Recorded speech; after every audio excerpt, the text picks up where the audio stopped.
চলমান টি-টোয়েন্টি বিশ্বকাপে গ্রুপ পর্ব শেষে এক সুপার এইটের জন্য প্রস্তুতি নিচ্ছে দলগুলো। এরই মধ্যে আলোচনায় এসেছে টুর্নামেন্টের আগামী আসর। ভারত এবং শ্রীলঙ্কা যৌথভাবে আয়োজন করবে 2026 টি-টোয়েন্টি বিশ্বকাপ। ইতিমধ্যে সেই আসরে সরাসরি খেলার যোগ্যতা অর্জন করেছে 12টি দল। গ্রুপ পর্বে নিজেদের শেষ ম্যাচে নেপালের বিরুদ্ধে 21 রানের জয় তুলে সুপার এইট নিশ্চিত করেছে বাংলাদেশ। সেই সঙ্গে তাদের নিশ্চিত হয়ে গেছে 2026 টি-টোয়েন্টি বিশ্বকাপ। সুপার এইটে 8 দল ছাড়াও চলতি আসরের গ্রুপ পর্ব থেকে ছিটকে যাওয়া 4টি দলও টিকিট পাচ্ছে সরাসরি বিশ্বকাপের। কারণ আইসিসি আগেই জানিয়েছে, এবারের আসরের সুপার এইটের জায়গা করে নেয়া 8 দল আগামী আসরে সরাসরি খেলবে। সেই সঙ্গে স্বাগতিক হিসেবে ওটু টিকিট পাবে ভারত ও শ্রীলঙ্কা। অর্থাৎ শ্রীলঙ্কা গ্রুপ পর্ব থেকে বিদায় নিলেও আগামী আসরে তাদের অংশগ্রহণ করা নিশ্চিত।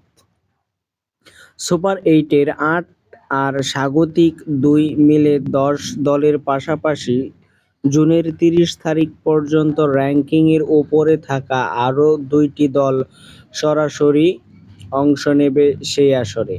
ভারত যেহেতু দশম আসরে স্বাগতিক কোটায় টিকিট নিশ্চিত করেছে, তাই সুপার এইট নিশ্চিত করার র্যাঙ্কিংয়ের ভিত্তিতেও আরও একটি দল বাড়তি সুযোগ পাবে এই আসরে। অর্থাৎ মোট 3টি দল আইসিসির র্যাঙ্কিংয়ের ভিত্তিতে খেলার সুযোগ পাবে। আইসিসির বর্তমানে টি-টোয়েন্টির র্যাঙ্কিংয়ে নিউজিল্যান্ড রয়েছে 6 নম্বরে এবং পাকিস্তান রয়েছে 7 নম্বরে। আগামী 30শে জুনের মধ্যে দলগুলো নিজেদের অবস্থান ধরে রাখলেই 2026 আসরের এই 3টি দলের খেলা নিশ্চিত।